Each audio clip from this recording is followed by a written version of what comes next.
Selamat pagi, salam sejahtera untuk kita semua.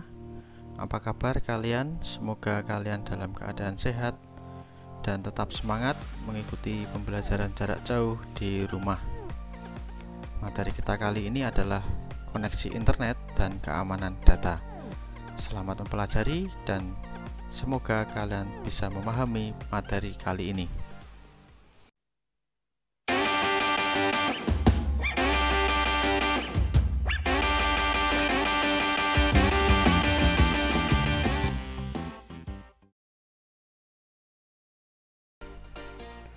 Kompetensi dasar dari materi koneksi internet dan keamanan data. Yang pertama adalah mengenal konektivitas internet melalui jaringan kabel dan nirkabel atau tanpa kabel, yaitu Bluetooth, Wi-Fi, dan broadband.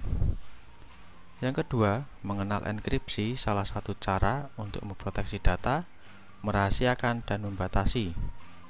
Yang ketiga, melakukan koneksi perangkat ke jaringan lokal maupun internet. Lalu indikator setelah kalian mempelajari materi pembelajaran ini, diharap kalian dapat yang pertama, mengenal jaringan internet, menjelaskan pengertian dasar jaringan internet, mengenal perangkat keras hardware dan perangkat lunak jaringan internet. Yang keempat, menjelaskan perangkat keras atau hardware dan perangkat lunak jaringan internet.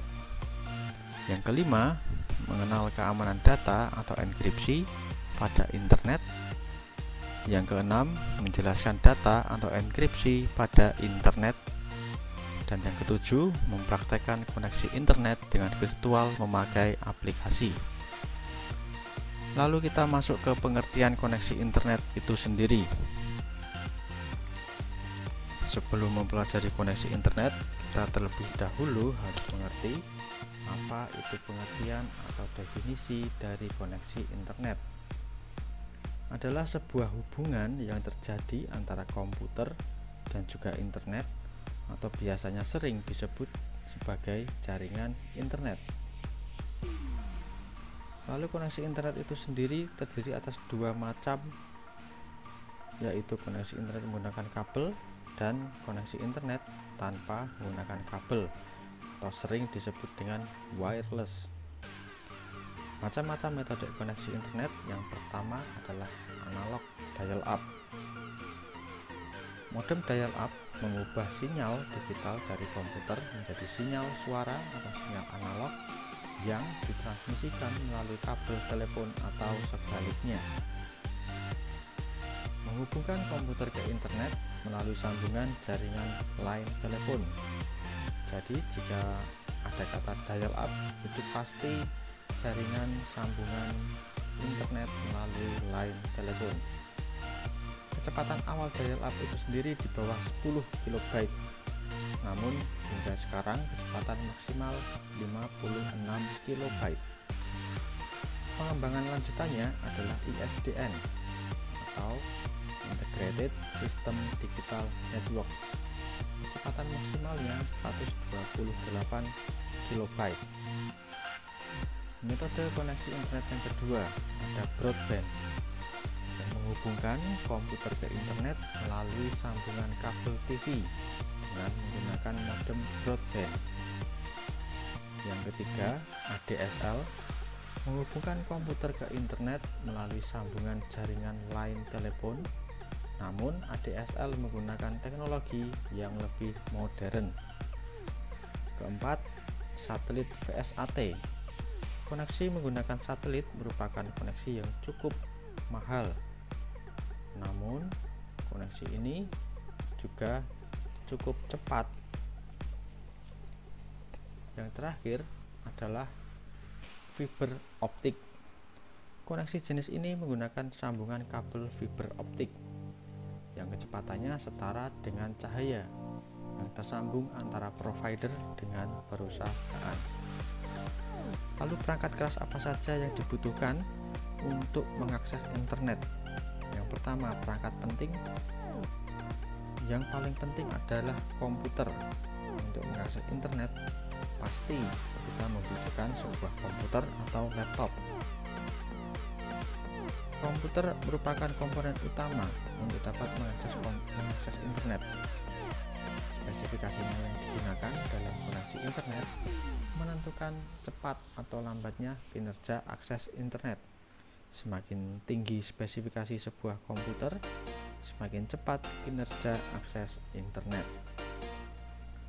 Lalu spesifikasi minimal komputer itu seperti apa? Yang pertama, prosesornya yang merupakan otak dari komputer untuk menjalankan aplikasi-aplikasi dalam komputer minimal Pentium 3 500 MHz. Lalu spesifikasi minimal komputer yang kedua adalah RAM. RAM ini adalah Random Access Memory yang fungsinya sebagai media penyimpanan sementara minimal 64 MB. Lalu yang ketiga, hard disk. Kalian pasti tahu kegunaan dari hard disk. Gunanya untuk penyimpanan data magnetik. Jika kalian mempunyai file, dokumen, atau data-data penting lainnya pasti disimpan dalam sebuah hard disk, dan minimal hard disk ini kapasitasnya adalah 10 GB. Lalu yang keempat, ada VGA card. VGA card ini berfungsi untuk menampilkan gambar pada layar monitor yang akan nantinya dituangkan atau dikeluarkan menggunakan perangkat keras monitor. VGA card ini minimal sebesar 4 MB. Nah, seperti yang saya singgung tadi, setelah ada VGA card pasti ada monitor yang merupakan perangkat output untuk menampilkan proses kerja komputer. Lalu perangkat penting yang kedua, ada modem.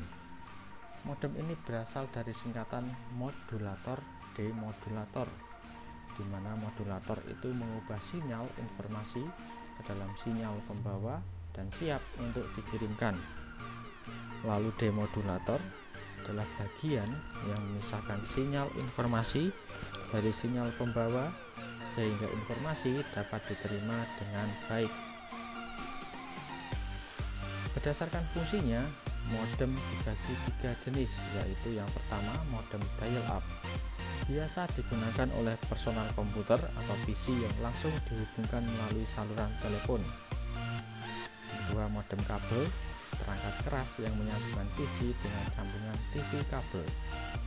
Yang ketiga, ADSL atau Asymmetric Digital Subscriber Line adalah salah satu bentuk teknologi DSL. Ciri khasnya, ADSL adalah sifatnya yang asimetrik, yaitu bahwa data ditransferkan dalam kecepatan yang berbeda dari satu sisi ke sisi yang lain. Perangkat penting yang terakhir adalah saluran telepon.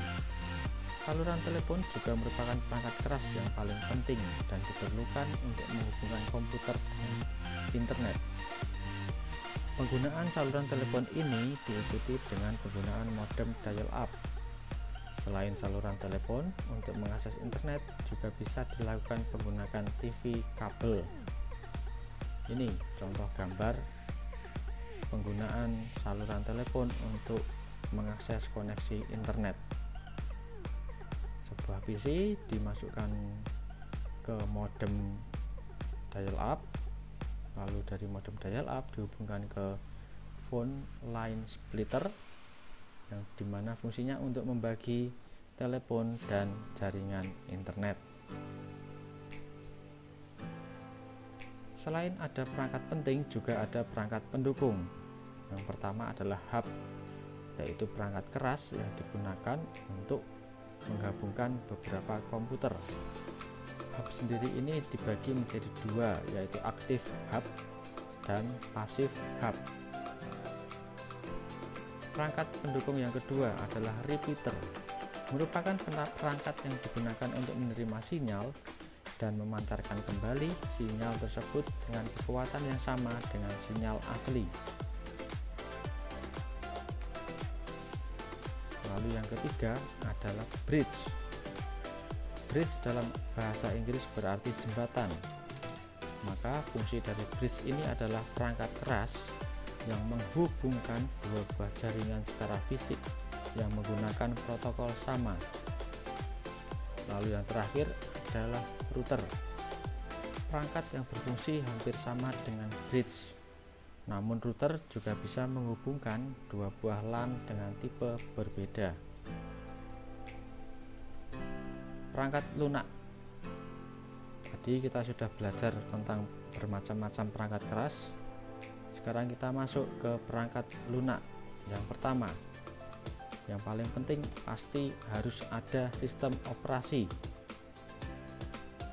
Sistem operasi ini berfungsi sebagai jembatan antara software yang lain dengan pengguna atau brandware.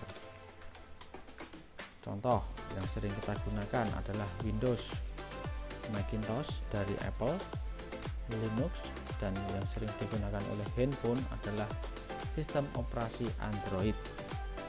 Ini adalah contoh logo dari beberapa sistem operasi.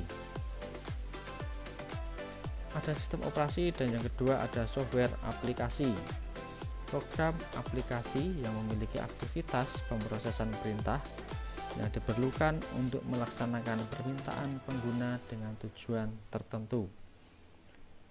Dalam hal ini, untuk mengakses internet, aplikasi yang diperlukan adalah yang pertama, aplikasi web browser. Web browser adalah software yang berfungsi untuk menampilkan dan berinteraksi dengan dokumen-dokumen yang disediakan oleh server web. Contohnya Google Chrome, Mozilla Firefox, Internet Explorer. Jadi Chrome itu adalah contoh dari aplikasi web browser yang sering kalian gunakan. Yang kedua, aplikasi opsional atau add-on merupakan aplikasi pilihan atau tambahan. Contohnya aplikasi email, chatting, telepon video calling, aplikasi pengelola download. Contohnya Internet Download Manager atau IDM. Itu termasuk aplikasi opsional atau add-on. Lalu perangkat lunak yang ketiga adalah software utility atau utilitas. Merupakan perangkat lunak untuk perlindungan komputer serta plugin pada komputer. Contohnya antivirus, misalnya McAfee, AVG, Avira, Smartdav, Kaspersky, dan lain-lain. Lalu juga ada anti-malware, Avast Internet Security, Avira Internet Security, Bitdefender Internet Security, dan lain-lain. Contohnya masih banyak lagi. Lalu kita masuk ke keamanan data melalui enkripsi. Pengertian dan sejarah enkripsi itu sendiri.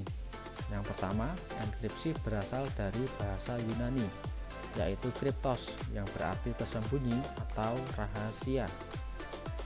Lalu definisi dari enkripsi adalah suatu metode atau cara dalam mengubah suatu data atau informasi ke dalam bentuk bahasa komputer seperti kode yang tidak dapat dibaca dengan mudah karena menggunakan suatu pola atau kode tertentu.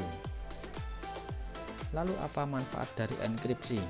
Yang pertama, kerahasiaan suatu informasi terjamin. Yang kedua, menyediakan authentication dan perlindungan integritas pada algoritma checksum atau hash. Yang ketiga, menanggulangi penyadapan telepon. Yang keempat, untuk digital cash atau sering disebut dengan sistem pembelian kredit. Yang kelima, untuk digital signature, yaitu menambahkan statement dan mengenkripsi statement tersebut dengan kunci atau password yang hanya dimiliki oleh pihak yang memiliki kuncinya saja. Lalu apa saja sih kerugian enkripsi? Yang pertama, penyajian rencana teroris. Yang kedua, penyembunyian rekod kriminal oleh seorang penjahat. Dan yang ketiga, pesan tidak bisa dibaca bila penerima pesan lupa atau kehilangan kunci. Itu tadi materi untuk keamanan data dan koneksi internet. Terima kasih telah memperhatikan dari awal hingga akhir video ini, dan semoga kalian mengerjakan tugas-tugas dari Bapak Ibu Guru dan tugas-tugas informatika. Jika ada pertanyaan, silahkan bisa menghubungi saya di WhatsApp 0856 4090 4411 atau bisa bertanya langsung di Google Classroom Informatika. Selamat belajar dan tetap semangat untuk menjalani pembelajaran di rumah. Tuhan memberkati.